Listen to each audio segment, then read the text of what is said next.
ہندوستان میں تعلیم یافتہ لوگوں کی نشانی تھی فارسی داں ہونا، فارسی بولتے نہیں تھے۔ یو پی وغیرہ میں خط فارسی میں لکھا جاتا تھا۔ ہم لوگوں کی زبان پوربی تھی، اردو بولنا بدتمیزی سمجھا جاتا تھا بڑوں سے۔ فارسی سیکھنے میں دنیا کی آسان ترین زبان ہے۔ دیگر زبانوں میں شاعری مشکل ہوتی ہے، نثر آسان ہوتی ہے، اس میں الٹ ہے۔ گلستان بوستان صاحب گزر گئے، کلاسیکی فارسی کی کوئی بھی کتاب ان دو چھوٹے چھوٹے رسالوں کی مدد سے کھل جاتی ہے۔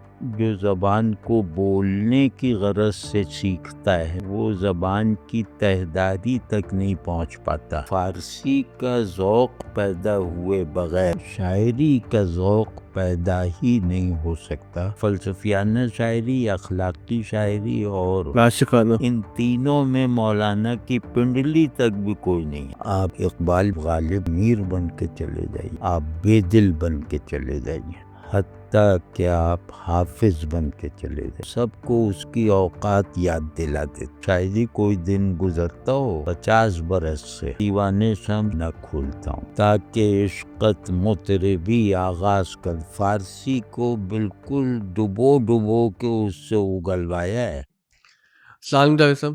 وعلیکم السلام۔ سر، آج کی گفتگو میں فضل اللہ فانی صاحب خاص طور پہ تشریف لائے ہیں ہمارے اسکول۔ رانا آصف صاحب بھی ہمارے ساتھ ہیں۔ ہم چاہ رہے تھے کہ آپ کے ذریعے اس کار خیر کا آغاز کریں۔ فضل اللہ فانی صاحب سے فارسی پڑھوانے کا انشاءاللہ یہاں سے آغاز ہوگا، آف دا اسکول سے، اور اس میں خاص طور پر جو گلستان اور بوستان ہے اس کے دروس بھی انشاءاللہ تعالی ریکارڈ کروائیں گے۔ تو ہم آپ سے جاننا چاہ رہے تھے کہ پہلے بھی ہم نے فارسی پڑھانے کی یہاں پہ کوشش کی ہے، حسان خان پڑھاتے رہے ہیں، اس کو ہم ریوائیو کر رہے ہیں اس سلسلے کو۔ تو فارسی جو سیکھنے کے لوگ خواہش مند ہیں، تو یہ زبان سیکھنے کا سہل آسان طریقہ کیا ہے؟ کیونکہ بہت سے لوگ ہم دیکھتے ہیں کوشش ضرور کرتے ہیں لیکن وہ الجھ جاتے ہیں، وہ زبان سیکھ نہیں پاتے۔ ہاں، اصل میں جو فارسی سیکھنے کے دو طریقے ہیں، ایک تو جو ہمارا ہندوستانی طریقہ ہے، اور ایک وہ جو خانہ فرہنگ کے زیر اثر پیدا ہوا ہے۔ تو ان دونوں میں ایک ٹکراؤ سا ہے۔ ہمارا طریقہ جو ہے وہ سیکنڈ لینگویج سیکھنے کا طریقہ ہے کہ دوسری زبان کو گرامر سے سیکھا جاتا ہے۔ تو اور اس کے علاوہ روایتی طور پہ ہمارے پیش نظر یہ نہیں ہوتا کہ ہم فارسی بولنا اور لکھنا سیکھ لیں، صرف اتنا ہوتا ہے کہ پڑھنا سیکھ لیں۔ تو ہمارے جو بڑے تھے وہ نہ وہ بولتے تھے فارسی اور نہ وہ لکھنے میں کوئی رواں تھے، نثر خاص طور پہ، تو پڑھنے کی بس ان کو وہ تھی۔ تو ایک تو یہ ہے کہ آدمی فارسی کس مقصد سے سیکھ یا سکھا رہا ہے۔ جدید طریقہ یہ ہے کہ آپ ایرانیوں کو کے ایکسنٹ میں فارسی بولنا سیکھ جائیں اور انہی کے روزمرہ میں نثر لکھنا سیکھ جائیں۔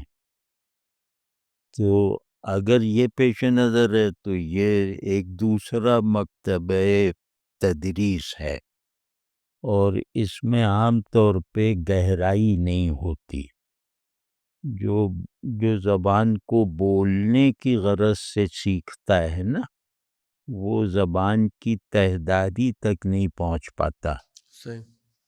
تو ہمارا طریقہ ایک طرح سے دری سیکھنے کا طریقہ ہے۔ جو دری ہے نا، مطلب جو ہندی اور افغانی ورژن ہے فارسی کا، تو ہم اس طریقے پر اگر رہنا چاہیں، اور جو میرے خیال میں زیادہ مفید ہے فارسی میں موجود شاعری اور علوم کی دانش پیدا کرنے کے لیے، تو اس کا پہلا طریقہ تو یہ کہ کم از کم 50 مصادر رٹ لے آدمی، کہ 50 آمدن نامہ وغیرہ صفوت المصادر اس نام سے کتابیں ہیں۔ تو اس میں ایک تو یہ 50 مصادر منتخب کر لے کہ جو روزمرہ کی زندگی میں کام آتے ہیں. مصادر کا مطلب ہے افعال. تو فارسی جو ہے وہ اسما کی زبان نہیں ہے، افعال کی زبان ہے، اور اس میں اسم کی تشکیل میں بھی پہلی حالت بہت غالب ہوتی ہے، یعنی اسم بنانے میں. تو وہ 50 منتخب کر کے وہ استاد سکھا دے، اور ان کا قاعدہ بالکل آسان ہے. مطلب صرف ان کے یہاں مضارع بنانا یاد رکھنا پڑتا ہے. مضارع جو ہے وہ قیاسی نہیں ہے، وہ سماعی ہے، اور وہ بعض مرتبہ غچہ کھا جاتا ہے آدمی. جی لیکن یہ کہ یہ فعل ہے اور یہ اس کے ٹینسز ہیں، تو فارسی میں بہت محدود ٹینسز ہیں. تو وہ کوئی بھی بمشکل 15 دن میں یہ کام تو کر سکتا ہے. باقی ہم لوگوں کی جس روایت میں ہم نے پڑھی ہے وہ یہ ہے کہ مصادر سیکھتے جاؤ، اور ہم پہلے پڑھتے تھے پند نامہ. یعنی میں نے جو پہلی کتاب پڑھی ہے وہ کریمہ ببخشائے برحال ماں، عطار کا پند نامہ. لیکن یہ کہ وہ ذرا سا مشکل ہے، اس کے لیے استاد بھی اچھا ہونا چاہیے، اور طالب علم کا ذہن بھی اس بات پہ کلیئر ہونا چاہیے کہ میں فارسی کو اس کے روحانی معانی کی تحصیل کے لیے سیکھ رہا ہوں. فارسی کو ایک روحانی زبان کی حیثیت سے سیکھ رہا ہوں. لیکن اگر مجھے صرف اتنا سیکھنا ہے کہ میں کلاسیکی ادب پڑھ سکوں، کلاسیکی شاعری فوراً اس کا ذوق پیدا کر سکوں، تو اس کے لیے آغاز ہوتا ہے گلستان سے، شیخ سعدی کی. اور پھر یہ جیسے آپشنل ہے کہ بوستان پڑھیں یا نہ پڑھیں، لیکن گلستان کو پڑھنا بہت ضروری ہے فارسی محاورہ سمجھنے کے لیے.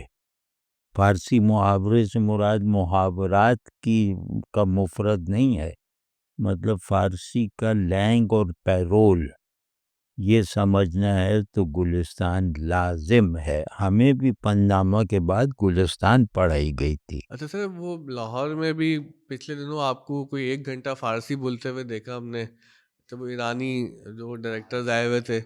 نہیں وہ اچھا وہ بھی یہی کہہ رہے تھے کہ وہ انگریزی میں باہر جا کے جب ہم بات کر رہے تھے کہ احمد جاوید صاحب بہت اچھی فارسی بولتے ہیں.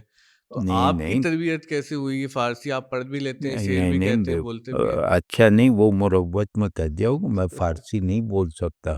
نہیں، ایک اور گھنٹہ کہ بہت آپ بولتے زور رہے. زور سے زور لگا لگا کے جیسے پہلے اس کے وہ ٹینس درست کیا وہ نہیں، وہ ہم لوگوں کا وہ فارسی سے اس طرح کا تعلق ہے ہی نہیں.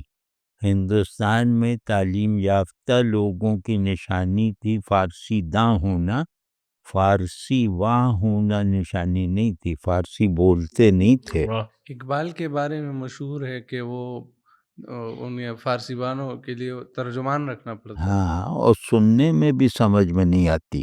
سر آپ اپنا سفر بتائیں، آپ کو یاد کیا آتا ہے کہ کب سے آپ کو فارسی آتی تھی؟ بچپن سے کہاں سے مجھے سیکھی آپ یاد نے؟ لگتا ہے کہ شاید پیدائش کے وقت سے آتی تھی. تو وہ ایک فلور آئے تھے آپ کے؟ نہیں، وہ اسما ہمارے گھر میں دادی تھی نا، تو وہاں پر یو پی وغیرہ میں ایک رواج تھا کہ خط فارسی میں لکھا جاتا تھا. میرے پاس اپنے بڑوں کے بہت خطوط تھے، فارسی لکھتے تھے. اور ہم لوگوں کی زبان پوربی تھی، اردو نہیں. اردو بولنا بدتمیزی سمجھا جاتا تھا بڑوں سے، تو وہ لکھنے میں بھی نہیں زیادہ اہمیت تھی. فارسی میں خط لکھتے تھے، اور خواتین بھی، مطلب جو پڑھی لکھی. تو میری دادی بہت اچھی فارسی جانتی تھیں، تو انہوں نے بسم اللہ کروائی تھی، باقاعدہ فارسی کی بسم اللہ. اچھا. ہاں، اور اس میں آپ دیکھیں کہ اس زمانے میں کیا معیار ہوگا کہ میری دادی نے کہا کہ اوباریدن کا مطلب معلوم کرو. مصدر ہے اوباریدن.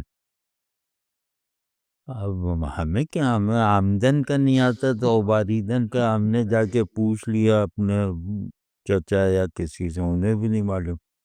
2-3 سے پوچھا فارسی جاننے والوں سے تو نہیں معلوم. تو اپنے دادا کے چھوٹے بھائی سے میں نے پوچھا، علی ظہیر صاحب سے، کہ جناب اوباریدن کا کیا مطلب ہے؟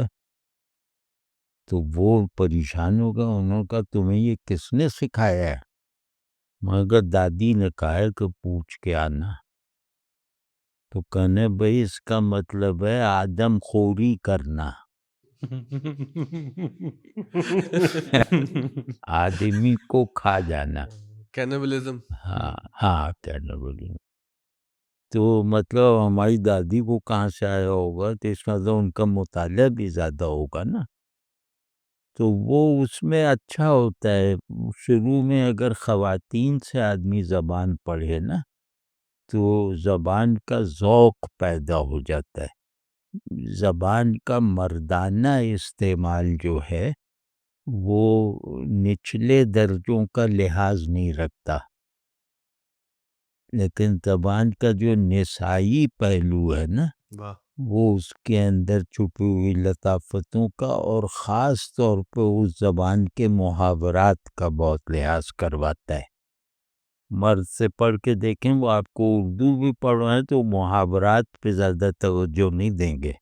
خواتین سے پڑھیں گے تو محاورات پہ بہت زیادہ اسٹریس کریں گے.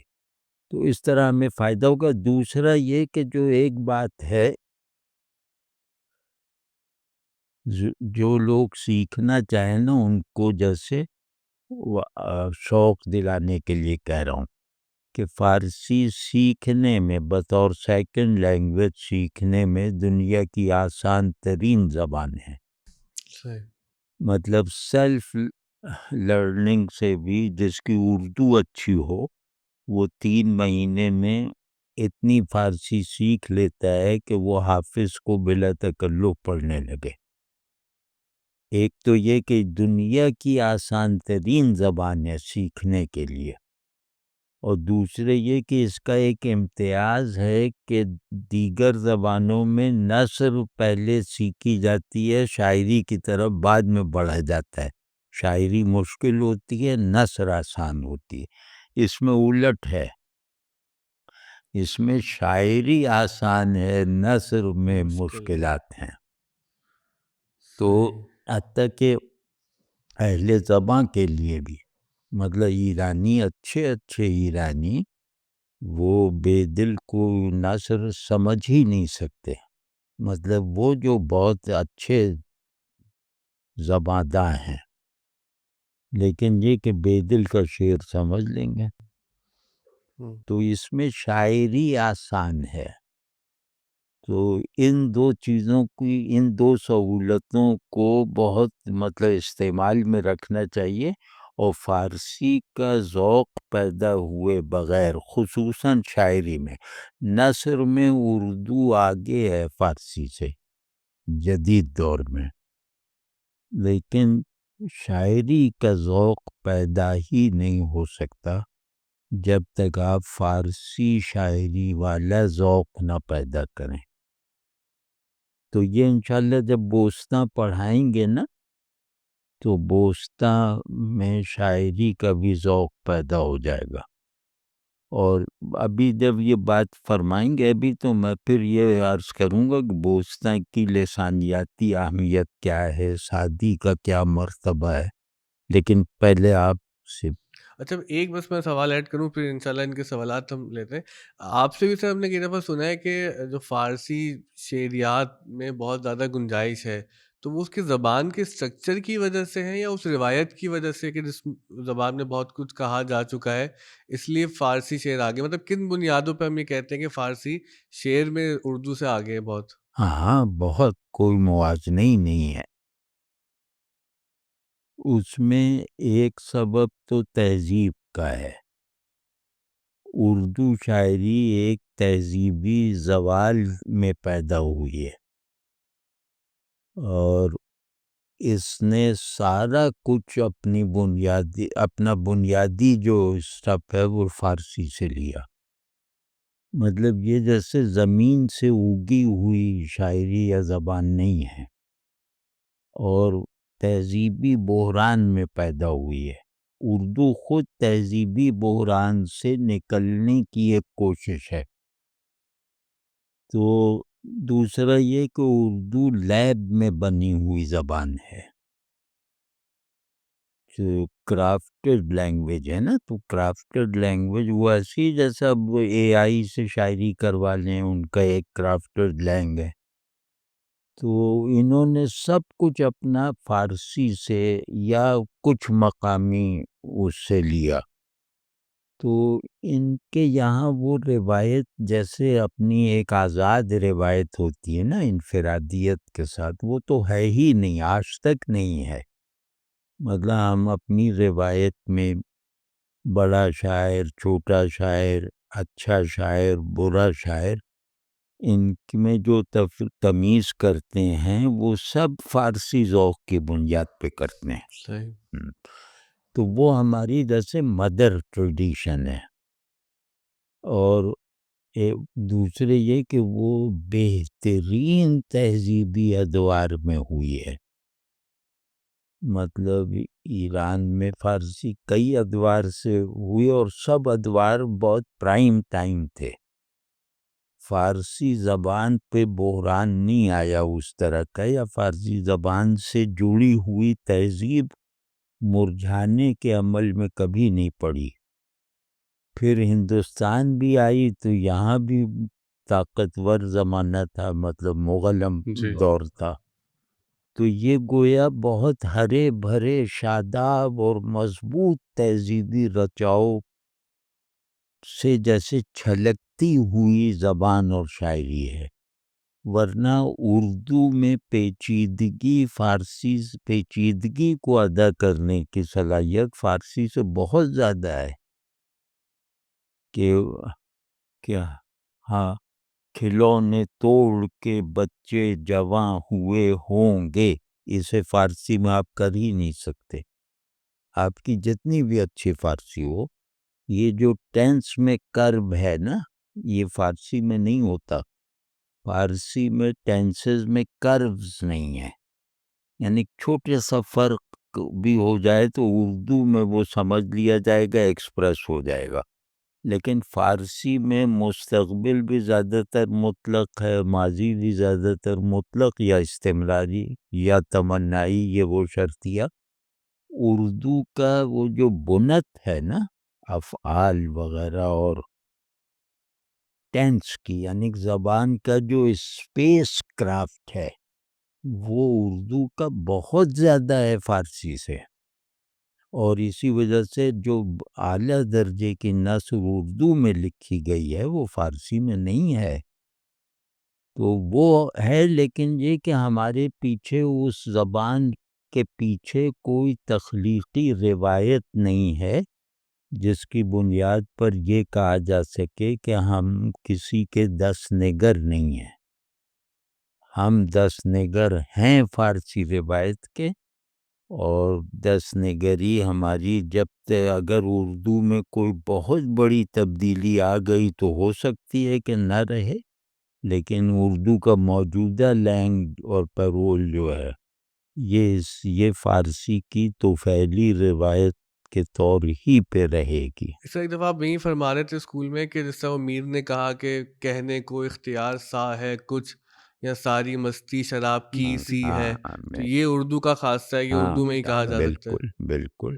اور یہ جیسے سناٹا اور سناہٹا، جی.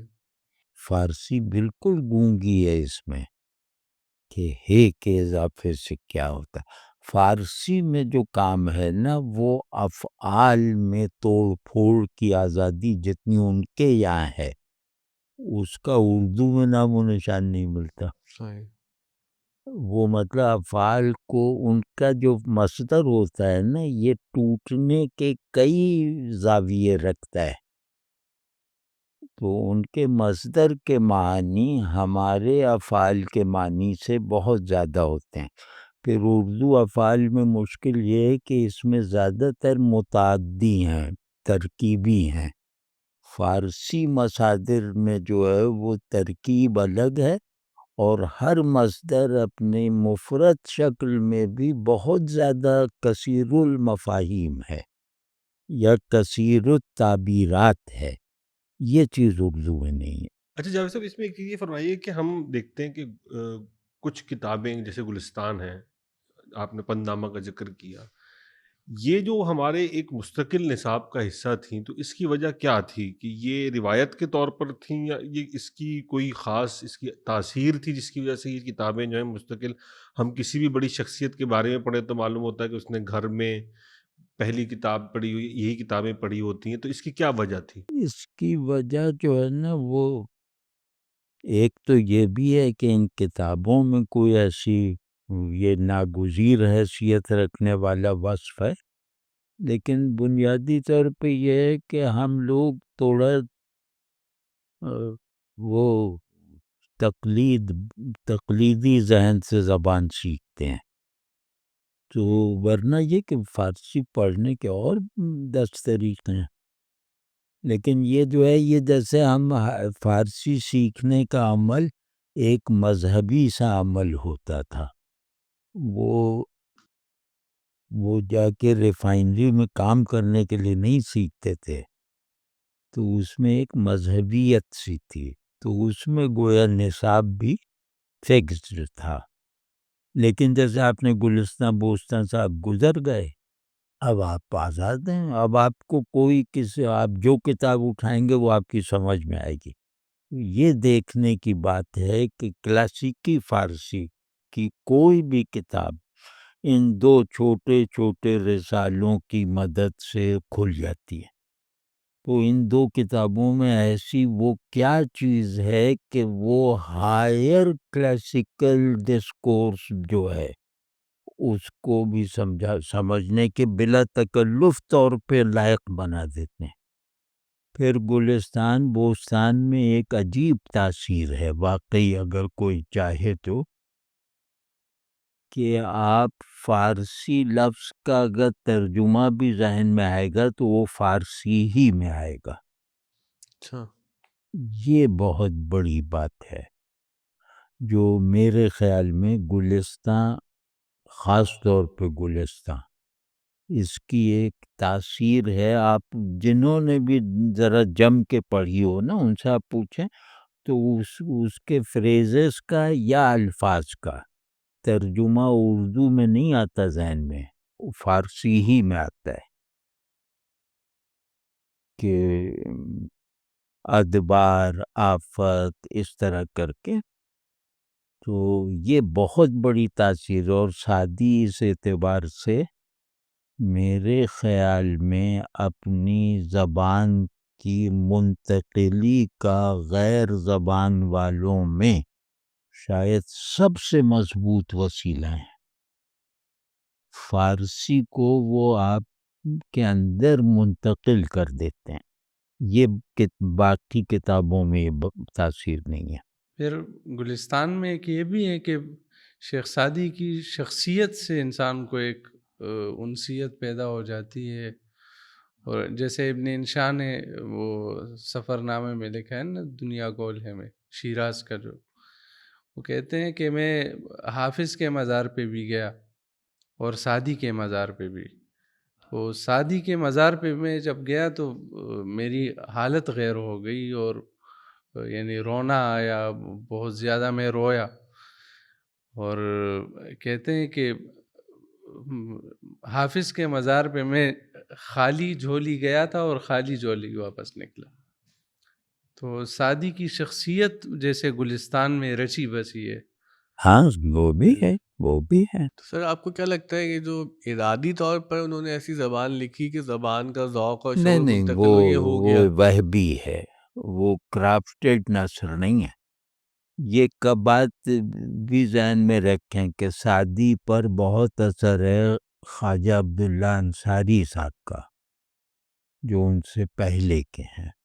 خواجہ عبداللہ انصاری نے جو جملہ لکھنا، جملے کی ایک کنسٹرکشن بنائی تھی، سعدی نے اسے فالو کیا ہے.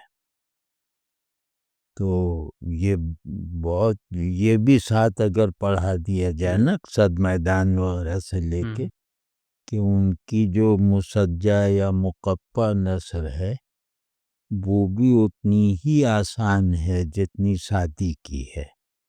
اور کیونکہ وہ سعدی سے خاصے پہلے کے ہیں، یعنی سعدی کے دادا پیر کے زمانے میں ہیں شاید، تو اور وہ ہیں بھی ہرات کے، تو وہ مطلب صاف نظر آتا ہے کہ سعدی نے ان سے فیض اٹھایا ہے اور نثر کا ایک اسلوب ان سے سیکھا ہے.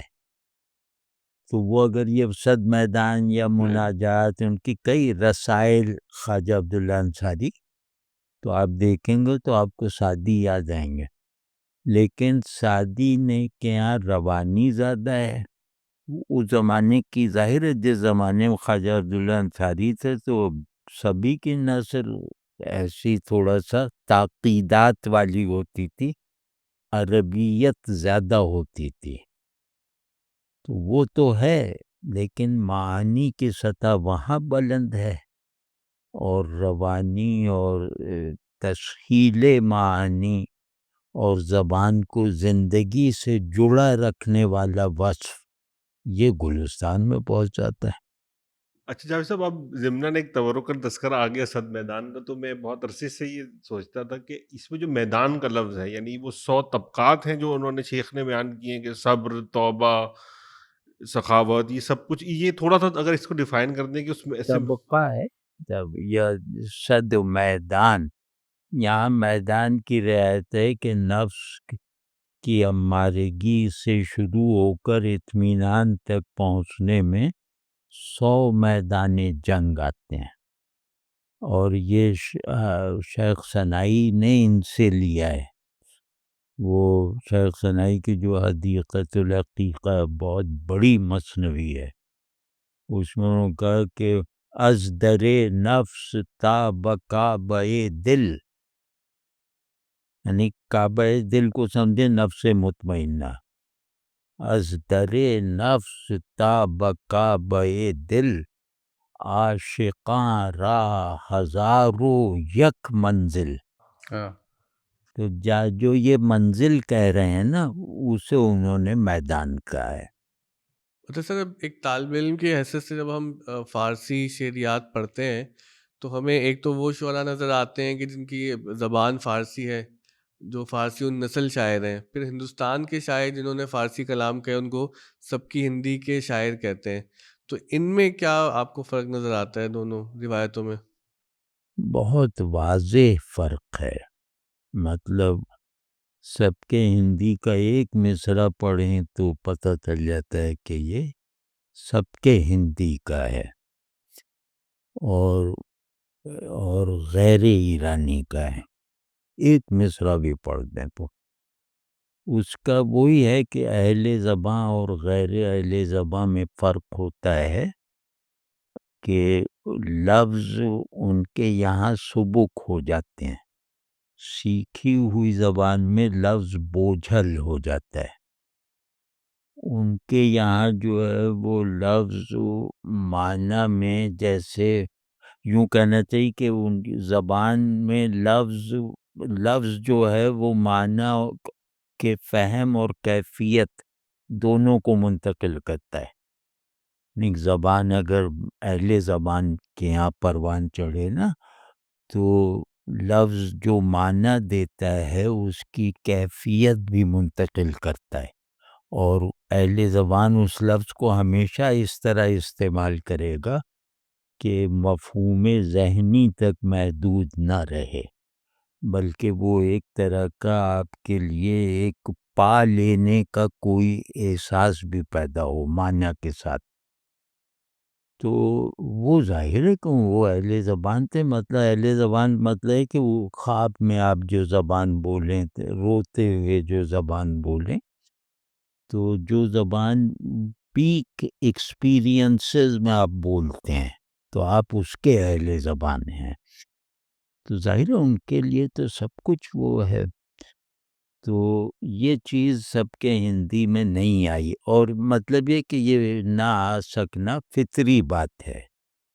مطلب کوئی بھی اگر زبان ایک بڑی روایت کے ساتھ جڑی ہوئی ہے اور وہ ہر دور میں نئے اظہار اور نئے ادراک پیدا کرتی جا رہی ہے، زندہ زبان ہے، تو اس زبان سے باہر والا اس زبان کو استعمال کر کے وہ بہرحال اس پہ لگے گا کہ یہ کوا ہے ہنسوں میں، کوئی بھی ہو، کسی بھی زبان میں ہو.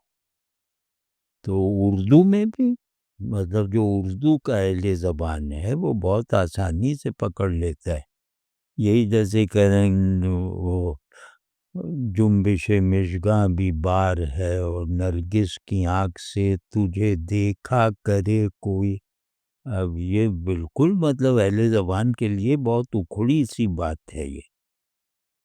تو یا مدت سے آرزو تھی کہ سیدھا کرے کوئی، اقبال عشق نے تیرے کسبل دیے. اب یہ سب ہمارے یہاں مبتذل ہے. کسبل تو وہ مطلب اس میں بڑے معنی بھی اگر ہوں نا تو میرا دل نہیں چاہے گا کہ میں ان بڑے معنی کی کھوج لگاؤں. اگر پہلے ہی دروازے پر یہ بے ڈھنگا پن ہے نا تو اندر جا کے مجھے کیا دیکھنا ہے. تو ایرانی اس معاملے میں ہم سے بہت آگے ہیں اہل زبان. تو ان کے یہاں مصرے میں جو سہولت ہوتی ہے، جو روانی ہوتی ہے اور جو بے تکلفی ہوتی ہے، بالکل ایک فلو ہوتا ہے، وہ سب کے ہندی والوں کو نصیب نہیں ہے. اور اس میں یہ کہ اسی وجہ سے انہیں تماشے دکھانے پڑتے ہیں. بالکل. مطلب مبالغہ کرنا، تخیل کا بہت کروڈ استعمال کرنا، فلسفیانہ مضامین کو لانا، بڑے بڑے فلسفیانہ مضامین کو. اور سب سے بڑی بات یہ ہے کہ وہ اسم کو ضرورت سے زیادہ فعل پر غالب رکھنا. مطلب ان کے یہاں افعالی تنوع نہیں ملے گا سب کے ہندی میں. حافظ کی غزل پڑھیں تو اس میں ہر فعل میں کوئی نہ کوئی، ہر شعر میں نیا رنگ پیدا ہوگا. تو بے دل کے یہاں نہیں ہے، غنی کے یہاں نہیں، جو سب کے ہندی کے سب سے بڑے دو شاعر ہیں. بوجھل زبان ہے، ان کے شعر پہ غور کرنا پڑتا ہے، اور اگر آدمی ان مضامین سے نسبت نہ رکھتا ہو تو سر میں درد ہونے لگتا ہے. اور وہ حافظ میں یہ نہیں کرنا. حافظ کے مضامین ان دونوں سے بہت بڑے ہیں معانی، لیکن وہ جیسے تجربے کی طرح بیان کرتے ہیں اور فلو میں. یہ کیونکہ ان کی زبان ان کی زندگی سے جڑی ہوئی نہیں ہے، ان کی تہذیب کا وہ نہیں ہے، تو یہ جیسے کاریگری دکھاتے ہیں. اور نہیں، یہ میں کوئی بات ایسی نہیں اس نیت سے نہیں کہہ رہا کہ ان کی کمتری بتاؤں. ابھی عرض کروں گا کہ کن معاملوں میں اہل زبان شعراء سے آگے ہیں. لیکن یہ کہ زبان دیکھتے ہی اب سمجھ لیتا ہے آدمی. اور جیسے ہمیں برا لگتا ہے کہ یار یہ اکھڑی زبان ہے تو ہم اسے چھوڑ دیتے ہیں نظم کو، اور کوئی اور خوبی اس کی ہم ڈھونڈنے کی کوشش نہیں کرتے نا. تو یہ ایرانیوں نے مدتوں کیا سب کے ہندی کے ساتھ. مطلب وہ تو ان کے تو کانوں پہ پتھراؤ ہو رہا ہوگا. تو وہ انہوں نے نہیں مانا کہ یہ مضامین کے لیے شاعری پڑھنے کی کیا ضرورت ہے. اگر فلسفہ ہی سیکھنا ہے جا کے ڈائریکٹ فلسفہ پڑھ لو. تو وہ سب کے ہندی کو وہ لوگ شاعری نہیں مانتے تھے. اور آخر تک بہار نے جو سب شناسی لکھی ہے اس میں کہا کہ کاریگری ہے، تک بندی ہے، یہ ہے وہ ہے. لیکن اگر میرے پاس کچھ وقت ہے تو کیونکہ سر اس کو ہمارے یہاں وہ یوں کہا جاتا ہے نا کہ سب کے ہندی میں جو خیال کی پیچیدگی ہے وہ فارسی میں نہیں۔ شعراء ہاں کے پاس نہیں ہاں ہے۔ نہیں ہے. اب وہی اس طرف آ رہے ہیں کہ جیسے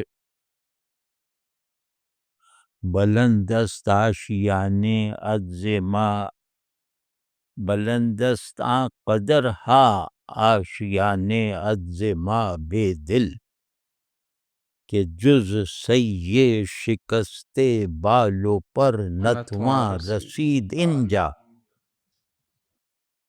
یہ بڑے سے بڑا وہاں کا شاعر سوچ نہیں سکتا، اور اس میں وہ کڈھپ وہ پہلو بھی نہیں ہے. تو اب جب ان لوگوں نے تھوڑا تھوڑا وہ دیکھنا شروع کیا نا بے دل وغیرہ کو، تو اب وہ کہہ رہے ہیں کہ ہمارے بڑے سے بڑے شاعر میں خیال اور مبالغہ وہ اس سطح کا آیا ہی نہیں، اور خیال اور مبالغہ محاسن شعری میں سے ہیں. تو کہنے بس زبان کی روانی نہیں ہے، لیکن جہاں ذرا زبان تھوڑی رواں ہے ان کے لیے کہ وہ رعایت دے سکیں آپ کو، تو وہاں تو وہ اپنا سر پکڑ لیتے ہیں کہ، اور بلکہ کہا بھی ہے ان لوگوں نے کہ کاش یہ لوگ فارسی معاشروں میں ہوتے تو بے دل بہت آگے ہوتے ہیں. جیسے آپ نے اقبال کے حوالے سے بھی بتایا تھا کہ وہ جو ایران کے لیڈر، سپریم لیڈر جب یہاں آئے تھے تو انہوں نے کوئی ایسی بات کی تھی کہ کاش یہی اقبال، کہتا ہے جی کہ کاش انہوں نے ایران میں کچھ وقت گزارا ہوتا اور زبان وہاں سے جذب کی ہوتی تو وہ ہوتے ہیں. ہاں یہ اہل زبان کی شاعری میں یہ خاصیت ہوتی ہے کہ وہ یا تو آپ کو سمجھ آتی ہے یا نہیں آتی، درمیان میں واسطہ نہیں. ہاں. اب یہ جیسے غنی کا ہے، غنی بہت مشہور شعر ہے، لیکن ایران والے اس سے واقف نہیں آج تک. غنی روزے سیاہ ہاں پیر کنعان را تماشا کن، کہ نور دیدہ اش روشن کند چشم زلیخا را. اب اس میں جتنی بلندی خیال ہے نا، اور جتنا ایک تشبیہی سمبلزم ہے، یعنی تشبیہ کو اتنے پیچ دے دینا کہ وہ علامت بن جائے، یہ ایرانی ذہن نہیں سوچ سکتا. تو احسان بھی ان کے بہت بڑے بڑے ہیں. تو وہ ہے بے دل کو میں اپنا ایک تجربہ عرض کروں. میں کئی مرتبہ مشترک جو بڑے بڑے مصطلحات ہیں نا شاعری میں، اصطلاحات وجود، عدم، آئینہ، بہار، خزاں وغیرہ، وہ اب وہ گنجور ایک سائٹ ہے ان کا، بڑا احسان ہے. وہ میں ایک لفظ لکھ کے سب شاعروں میں دیکھ سکتا ہوں، کو 150 شاعروں میں. تو 90% بے دل سب سے آگے ہوتے ہیں خیال میں. اس لفظ کا. بس وہ کہ وجود کا لفظ لکھیں اس میں ظاہر ہے سب بول رہے ہیں، تو 90% حافظ پیچھے ہوتے ہیں بے دل سے.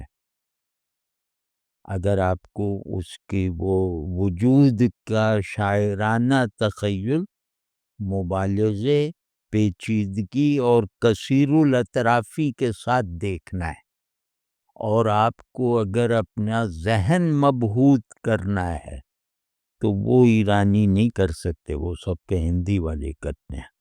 آپ کا دماغ بالکل دنگ رہ جائے.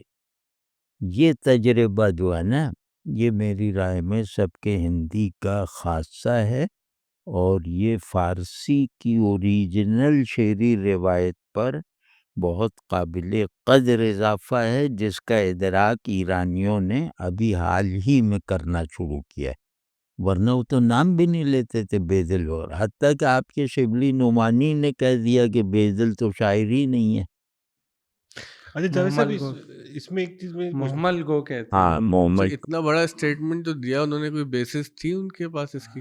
اتنا بڑا جو اسٹیٹمنٹ دیا شبلی نعمانی صاحب نے، تو ان کے ذہن میں کیا چل رہا تھا؟ یہی تھا کہ یہ جو مبالغہ اور تکلف اور بہت مشکل باتیں یہ مومل ہوتی ہیں، شاعری روانی کا نام ہے۔ اچھا اس میں جاوید صاحب یہ جو مضامین اور بلند خیالی جو ہے، یہ آپ نے جیسے فرمایا کہ زبان تو لکھنے کی کوشش کرتے ہیں، کاریگری کرنے کی کوشش کرتے ہیں کیونکہ اہل زبان نہیں ہیں، لیکن یہ مضامین پیدا کرنے سے کیا کوئی ایسی ان کی شعور کی ساخت ایسی تھی یا تہذیبی طور پہ کیا ایسے چیزیں تھیں جنہوں نے ان کے دماغ کو اس قابل کیا یا انہوں نے یہ سارے مضامین لے کر آئے؟ وہ اس خطے کے اندر تھے کہ فلسفیانہ موضوعات کو لے کر آیا جائے؟ دیکھیں بے دل اور غنی فرض اور بھی ہیں، اچھا سب کے ہندی میں صرف وہ پیچیدگی نہیں ہے، پنجاب کے جو فارسی شعراء ہیں ان میں بہت سبک شاعر بھی ہیں، وہ الگ ہے ابھی، لیکن یہ کہ اس میں جو ہے وہ غنی کاشمیری ان کو ویدانت کا علم تھا، بے دل بہت ماہر تھے ادویتا کے، مطلب جو ویدانتی علوم ہیں نا وہ جی بہت زیادہ، اور ابن عربی کے اکبرین ٹریڈیشن اور ویدانت، تو بے دل آپ معلوم تناسخ کے قائل تھے، تو ری انکارنیشن جسے ہاں کہتے ہیں، ری انکارنیشن، ہاں دوبارہ سے ہاں پیدا ہاں ہونا۔ تو وہ سنسکرت کا اثر تھا، مطلب ویدانت کا، تو ان جن لوگوں کو ہندی تفلسف اور عرفان سے مس پیدا ہوا انہوں نے پھر ان کے بیریئس توڑ دیے ایرانیوں کے،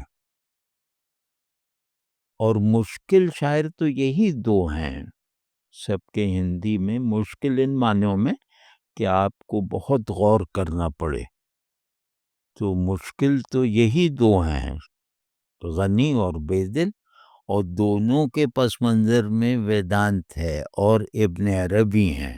بیدل کے ہاں تو وہ ایک ارتقاء کا بھی مضمون ہے، آدمی زاں پیشتر کادم شود بوزی نبود، ہاں ہاں تو پورا پڑھیے پہلا مصرع تو کیا پہلا مصرع کچھ اور ہے۔ ہاں اس مضمون کا ہے کہ اخلاق سے جو ہے وہ آدمی آدمی بنتا ہے، پھر دوسرا یہ کہ آدمی زاں پیشتر کادم شود بوزی نبود، ہاں تو یہ بھی ہے، جی مطلب بے دل جو ہے نا وہ مذہبی عرفان وغیرہ کے شاعر نہیں ہیں، وہ ویدانتی عرفان جس میں مذہبیت بالکل نہیں، وہ اس طرح کے شاعر ہیں، اور ان کے یہاں جیسے بہت سے شعر ہیں ان کے، اب یہ آسان ترین شعر، درہائے فردوس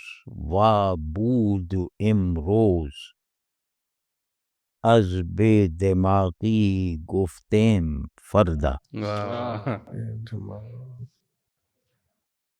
تو بے دل بہت، مطلب بے دل اور غنی یہ ایرانی شاعرانہ معیارات کو پر بھی پرکھے جائیں تو بڑے شاعر ہیں، مطلب بڑے شاعر جیسے عرفی وغیرہ ہیں، اور یہ انہوں نے اچھا ان سے آپ لوگ ایک اور بھی کیجیے گا کہ فانی صاحب نے بے دل کے کلام بہت سی غزلوں کے منظوم تراجم کیے ہیں، صائب کے کیے ہیں اور بھی کچھ شاعروں کیے ہیں، تو ان کے یہ اس طرح یہ فارسی پڑھائیں کہ اس کے نتیجے میں سب کے ہندی والی جو فارسی ہے نا وہ بھی جیسے سمجھ میں آنے لگے، تو یہ دونوں کام آپ کر نے دیں ایک گے گفتگو بھی انشاءاللہ۔ کی تھی ان کے کام پر، وہ آپ کے چینل پہ وہ ویڈیو موجود ہے۔ سر آخر میں چاہوں گا کہ چونکہ آپ کے سب سے پسندیدہ شاعر مولانا روم ہے اور ان پر آپ نے بہت گفتگو کی ہے، تو اس تناظر میں جو ہم نے آج گفتگو کی ہے زبان اور خیال کی، تو اس میں پھر جب مولانا آپ دیکھتے ہیں اسٹینڈ آؤٹ کرتے تو پھر ان کی کیا وجوہات ہے کہ وہ ان سب سے آگے آپ کو نظر آتے ہیں؟ بڑا شاعر صرف شاعر نہیں ہوتا، جو صرف شاعر ہو وہ بڑا شاعر نہیں ہو سکتا. بڑے شاعر کے پیچھے بڑا خیال، بڑا نصب العین، بڑا تجربہ اور ایک بڑا ورلڈ ویو، ایک بڑا انفس و آفاق چاہیے، اور اس کے شعری مضامین میں ایک ربط چاہیے جس سے بڑے معانی پیدا ہوں. مطلب وہ تکے سے مضامین نہ باندھتا ہو، اور اس کا ہر اظہار جو ہے وہ کلیت منتقل کرتا ہو، اجزاء کی صورت میں بکھرا ہوا نہ ہو. یہ بڑے شاعر کی ہر جگہ تعریف میں شامل ہے. تو پھر وہ اپنی شعری روایت سے بڑا ثابت ہوا ہو. اب یہ بڑوں کا بڑا شاعر ہے، یعنی جس زبان میں اس نے شاعری کی ہو اس زبان کے کسی بھی قاعدے کو خود پر مسلط نہ ہونے دیا ہو. بالکل. یعنی اس نے تمام زبان و فن کے قواعد کو روندا ہو، یعنی کہ غلطی اور اناڑی پن سے توڑا نہیں، روند ڈالا ہو. اور جس کی شاعری پڑھتے وقت آپ کو یہ ہمت نہیں ہو سکتی کہ آپ کہیں کہ یہ فنی طور پہ کمزور ہے. یعنی فن کا، قواعد کا، عروض وغیرہ کا نام لینا، وہاں آپ کی ہمت نہیں ہو سکتی. تو مولانا اکثر چاہے، اور اگر کوئی کرے گا تو فوراً کہیں گے یار یہ تو بے وزن ہے. انہوں نے اضافتوں کو توڑا ہے، انہوں نے لفظوں کو جیسے سکیڑا ہے، اور بالکل خلاف قاعدہ طریقے سے. فارسی کو جیسے انہوں نے وہ حلاج کی طرح استعمال کیا ہے، روئی دھنکنے والوں کی طرح، فارسی کو بالکل اپنے آگے دو کوڑی کا بنا دیا. وہ جس روایت میں شاعری کرنے آئے تھے اس پوری ماضی سے بھی بڑے ہیں اور اس کے مستقبل سے بھی بڑے ہیں. تو ایسا آدمی کسی روایت میں ہو، جیسے انگریزی میں شیکسپیئر ہے، یونانی میں ہومر ہے، اس طرح کے ہیں لوگ. تو یا جرمن میں گوئٹے ہے، ماضی سے بھی بڑا ہے، مستقبل سے بھی بڑا ہے. تو وہ بلکہ میں کہوں تو میر اردو. اچھا میں پوچھنے والا تھا اردو پشتوں میں میں. خوشحال خان خٹک، ہاں وہ ذرا وہ اس مجھے لیول کے، ہاں وہ جیسے رومی صاحب ہیں نا، وہ ہر طرح کے مضامین اور دنیا کی کوئی چیز نہیں چھوڑی، لیکن وہ زبان کو اپنی مرضی سے استعمال کرتے ہیں. ہاں وہ زبان کے قیدی نہیں ہوتے، زبان کے بھی نہیں، معانی کے بھی قیدی نہیں. مولانا معانی کو جس طرح وہ کرتے ہیں نا، ڈسٹریکٹ کرتے ہیں، وہ بھی کہیں نہیں ملے گا. کیا ایک چیز ہوتی ہے، ایک ٹرانسینڈنس وہ بڑا پیدا ہو آدمی جاتی ہے ان ہوتا میں. ہے، اس کے وفور بہت زیادہ ہوتا ہے. مطلب زبان جتنا ذہن پیدا کر سکتی ہے، اس کا ذہن زبان شروع کرنے سے پہلے اس سے بڑا ہوتا ہے. زبان جتنے احساسات اور جذبات پیدا کر سکتی ہے یا کنوے کر سکتی ہے، اس کے جذبات اور احساسات اس سے کہیں بڑے ہوتے ہیں. تو وہ جیسے ایک آتش فشاں پھٹنے کا عمل ہوتا ہے، تو کسی قاعدے ضابطے کا وہ نہیں ہے، لیکن اس کے آگے کھڑا ہونے کی جسارت کوئی نہیں کر سکتا، اور سب مبہوت رہتے ہیں. اور مولانا کا یہ رنگ ہمیں دیوان میں زیادہ نظر آتا ہے. دیوان ہی میں دیکھیں، ہماری شاعری کی 3 روایتیں ہیں: شعر حکمت، حکیمانہ شاعری. حکیمانہ شاعری کے 2 حصے ہیں، ایک اخلاقی شاعری، ایک فلسفیانہ اور عارفانہ شاعری، جس میں مضامین اور معانی ہوتے ہیں، جو جیسے سنائی ہیں ان لوگوں. اور ایک ہوتی عاشقانہ شاعری. تو یہ 3 روایتیں ہو گئیں نا، یعنی فلسفیانہ شاعری، اخلاقی شاعری اور عاشقانہ. ان تینوں میں مولانا کی پنڈلی تک بھی کوئی نہیں ہے.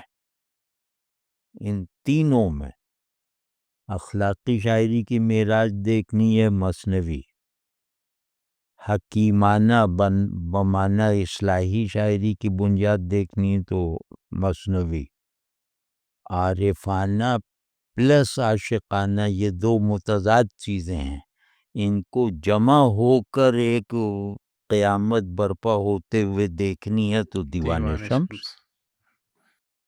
سر آپ نے کسی انٹرویو میں کہا تھا کہ وہ دیوان شمس آپ کے سرہانے کے ساتھ ہوتا ہے، تو وہ آپ اخر سرانے یاو بہت ذخیمہ. اب تو خیر یہ فون میں ہے نا، لیکن یہ بات صحیح ہے کہ دیوان شمس میں شاید ہی کوئی دن گزرتا ہو 50 برس سے کہ جب میں دیوان نہ کھولتا ہوں، اور کوئی بھی مسئلہ ہو میرے نزدیک، میرا ڈپریشن ہو کچھ ہو تو اس کا فوری علاج دیوان شمس ہے، اور فوری جہاں سے بھی کھول لو.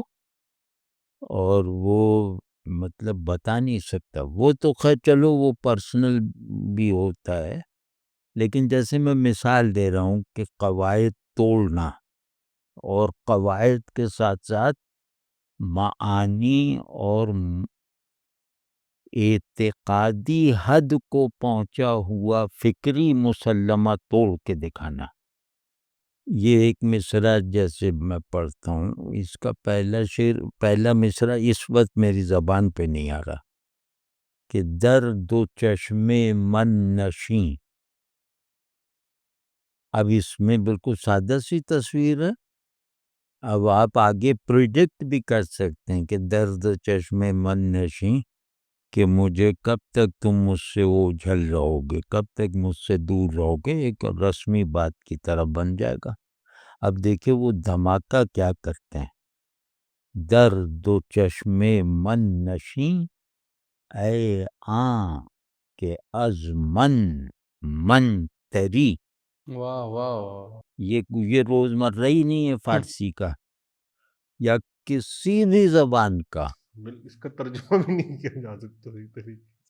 در دو چشمے من نشیں اے آن کہ از من تری. تو وہ یہ ہے. اور مثنوی میں بھی کہ زاں کے یک من نیست در من دو من است.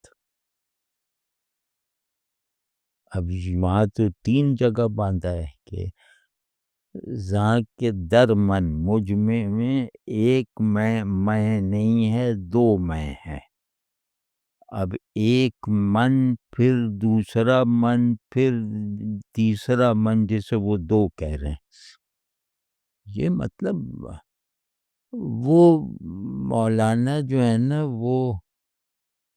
وہ لگتا ہے کہ انہیں جنت کے ملک الشعراء ہوں گے. وہ یہاں والے تو سب فضول لوگ ہیں، اب اس کی قدر ہی نہیں کر پاتے لوگ کہ وہ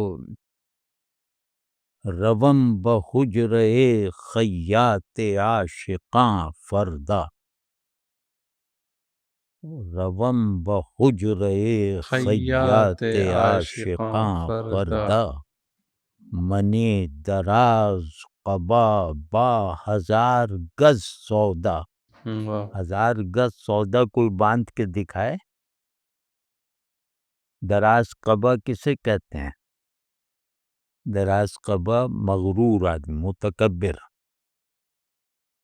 اور دراز قبا 1000 گز سودا یعنی ضرورت سے زیادہ لمبا، تاکہ عشقت مطربی آغاز کر. فارسی کو بالکل ڈبو کے اس سے اگلوایا ہے.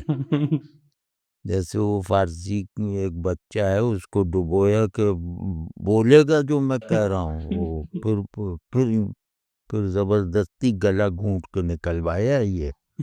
Water boarding. تاکہ عشقت مطربی آغاز کر. جب ان سے پوچھیں کسی بھی قانون کے، ہر قانون کے خلاف ہے تاکہ عشقت مطربی آغاز کر، تاکہ جو ہے ماضی پہ لگتا ہی نہیں ہے، تو تاکہ عشقت مطربی آغاز کرد، گاہ چنگم گاہ تارم روز و شب، واہ واہ، روز و شب را کہ شمارم روز و شب.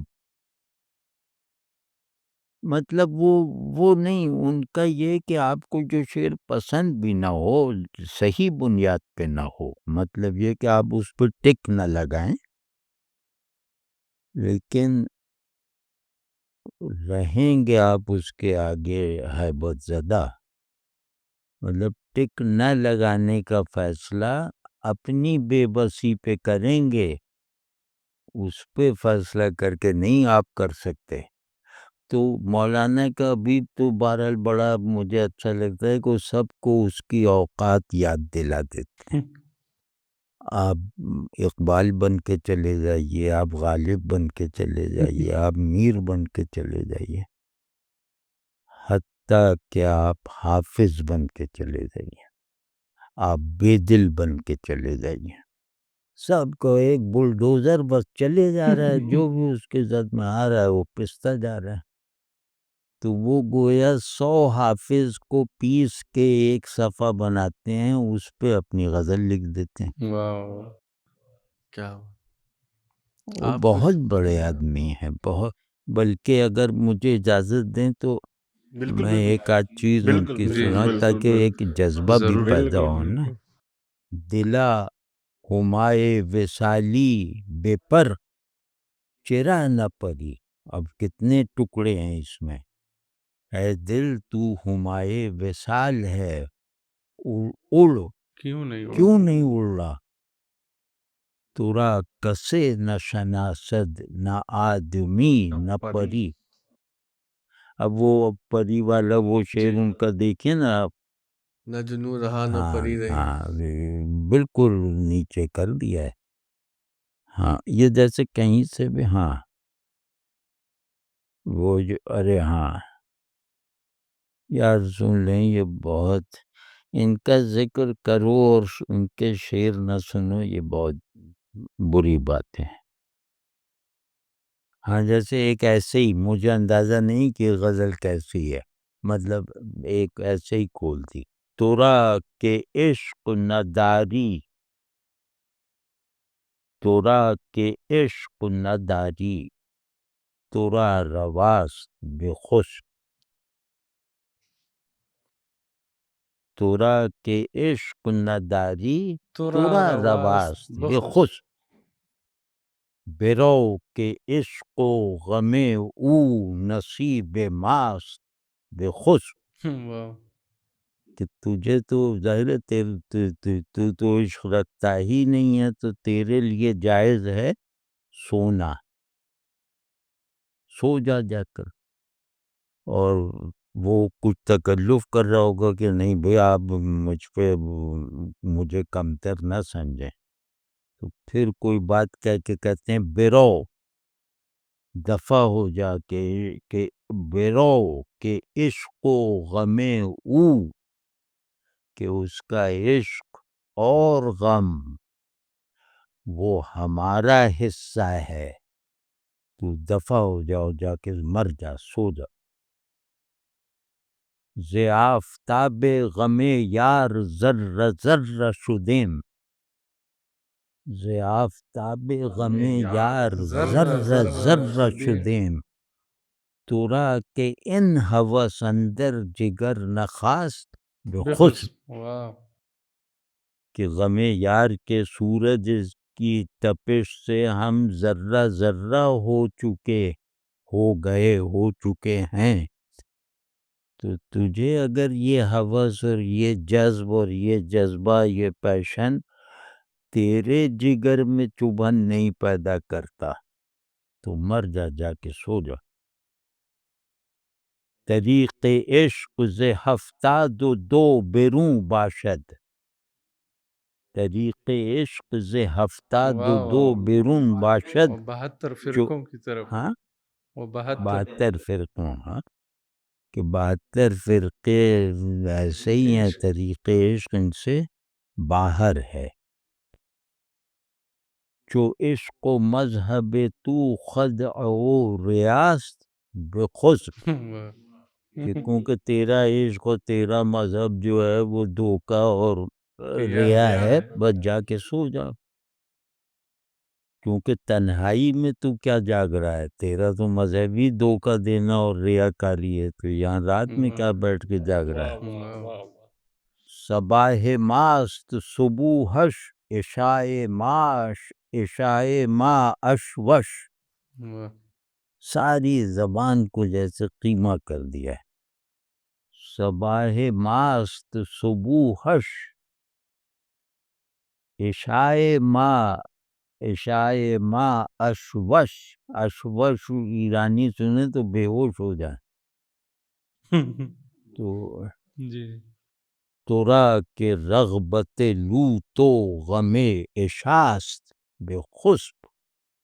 ہمارا ناشتہ تو وہ صبوحی ہے جو اس میں خانے سے آتی ہے، اور ہمارا جو ڈنر ہے وہ اس کا اشوا ہے جو ہمیں سیراب کرتا ہے. تو تجھے جو یہ روٹی و کھانا اور یہ سب جو ڈنر کا اور لنچ کا اور بریک فاسٹ کی جو تجھے فکر لگی رہتی ہے، ہر وقت اسی دھیان میں رہتا ہے، تو ٹھیک ہے، تو جا اب ڈنر تو کر لیا نا، اب جا کے سو جا. ہاں. زکیم یا طلبی ما چو مس گدازانیم. کیا مثال ہے کوئی اس فریزنگ کی. زکیم یا طلبی ما چو مس گزارانیم تورا کے بستر و ہم خواب کیمیاست بخسب. کیمیا کہتے ہیں جیسے جسم بھی روح بن جائے، واہ یعنی کہ روحانی قلب ماہیت، کیا بات. یعنی جس میں خمیر میں الوہیت بشریت پہ غالب آ جائے، یہ کیمیا. تو کیمیا طلبی، ہم اس کیمیا کی طلب میں ہم وہ مس کی طرح گداز ہو گئے ہیں. پگھل مس ہے نا، جیسے گھستے ہیں، جیسے کیمیا بنانے کے لیے گھستے ہیں، تو ہم تو اس کی طرح گداز ہو چکے ہیں، ہم تو گھس گھس کے گداز ہو چکے ہیں. یہ سر وہی ہے جو حال ہی نے کہا تھا، مسے خام کو جس نے کنن بنایا. ہاں ہاں، مس خام کو جس نے مس مطلب مس اس ہر اس دھات کو کہتے ہیں جسے کیمیا بنانے کے لیے گھسا جائے. تو زیادہ تر یہ تانبا اور چاندی وغیرہ جیسے. تو تورا کے بستر و ہم خواب کیمیاز، تو تیرے لیے تو بستر اور وہ جو ہم خواب ہے وہی کیمیا ہے، بس جا کے سو جا.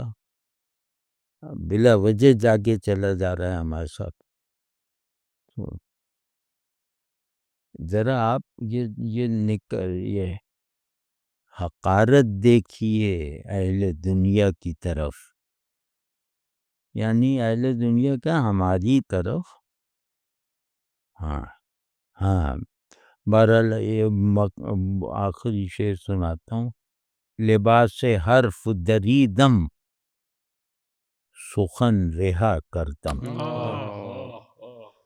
لباس حرف دریدم سخن رہا کردم تو کہ برہنہ نئی مر ترا قباست بے خسب.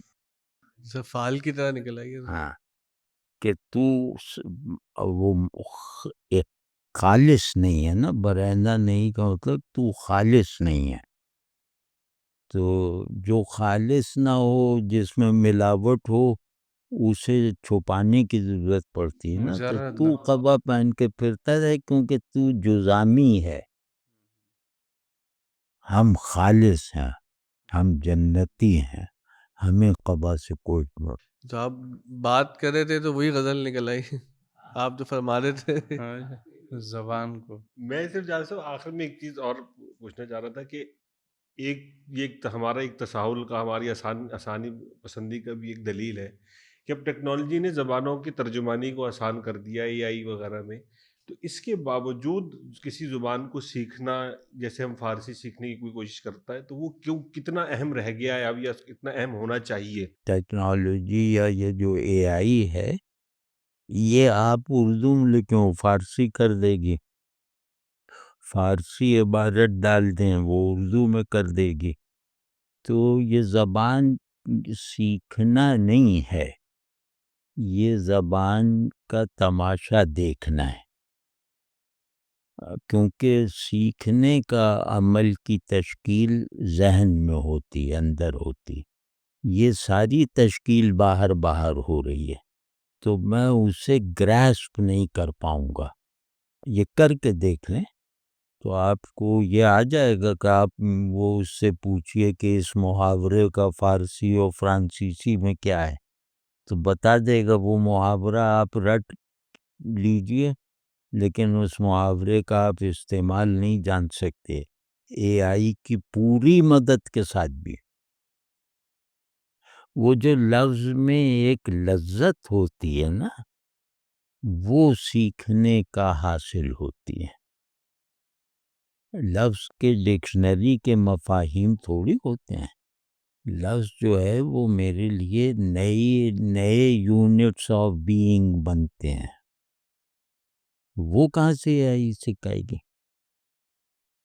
سر یہ تو ہم نے آپ سے سنا تھا کہ آپ کا بہت سا فارسی کلام کھو گیا، تو اب جو کلام آپ کا اب ہے تقریباً جو آپ کی کتاب ہے، تو اس میں جگہ کبھی آپ سوچتے ہیں تنہائی میں، تو آپ کو جو اپنے فارسی شعر اچھے لگتے ہوں وہ اگر آپ کو سنا، اور آپ نے پہلا فارسی شعر کب کہا تھا آپ کو یاد ہے؟ ہاں، پہلے اتنا تو یاد نہیں، لیکن 12-14 برس کا عمر میں کہا ہوگا. تو وہ جو ہے ہاں، بہت شروع میں جو شعر کہتے نا، ان میں سے ایک دو جیسے اس طرح کے تھے بہت نوجوانی میں. ماں کشتہ ہر موجے طوفان بہاریں، ماں کشتہ ہر موجے طوفان بہاریں، اے گلشن خوبی بچے گل جاں بسپاریں، خوباں ہمہ گویند کجا ماؤ کجا او،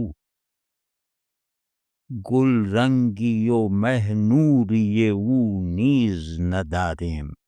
اس طرح کے ان مولانا کے اس میں نے کہی تھی، مولانا کے جو ہے نا درد چشم من نشیں، تو اس میں ایک جگہ ایک آدھ جگہ کہیں دو چار جی شعر جی جی سنا جی دیں. جی۔ گفت دلم بباد صبح لالو نسترن ترم، یہ ترم تبذیل کا صیغہ ہے.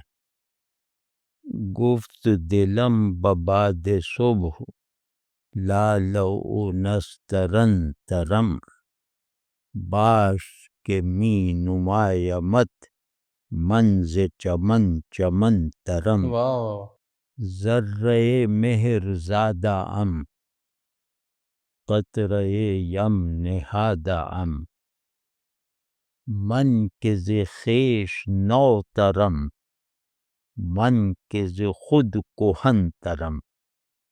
اس طرح کی ہے، لیکن بہرحال وہ بات تھوڑی ہے. وہ آپ کے ساتھ اردو کا ایک مجھے وہ شعر یاد آ رہا ہے، وہ پڑھا ہے میں نے بھی دیوان شمس میں جاوید، ہمائے دل سے ہے واقف نہ آدمی نہ پری. وہی وہ ہمائے جی وصالی بے پر چرا نہ پری. مولانا کی کیا بات. بہت شکریہ سر، بہت شکریہ فانی صاحب، اور بہت شکریہ رانا صاحب. دعا فرمائے گا سر کہ جو سلسلہ ہم ان کے ساتھ شروع کر رہے نہیں، ہیں یہ بہت اچھے سکھانے کا. دعائیں، اور ان سے پورا فائدہ اٹھائیے. یہاں فارسی کا ٹیچر ان ایسا نہیں ملے گا. ایک تو یہ کہ فارسی میں شعر بھی کہتے ہیں، اور یہ دونوں طرح کی فارسی جانتے ہیں، مطلب کلاسیکی ایرانی ادب بھی سکھا سکتے ہیں، اور سب کے ہندی دری وغیرہ جو ہے نا. اور ہمارا جو تصور لفظ ہے نا، تصور زبان ان کا بہتر ہے. تصور لفظ ہمارا برتر ہے،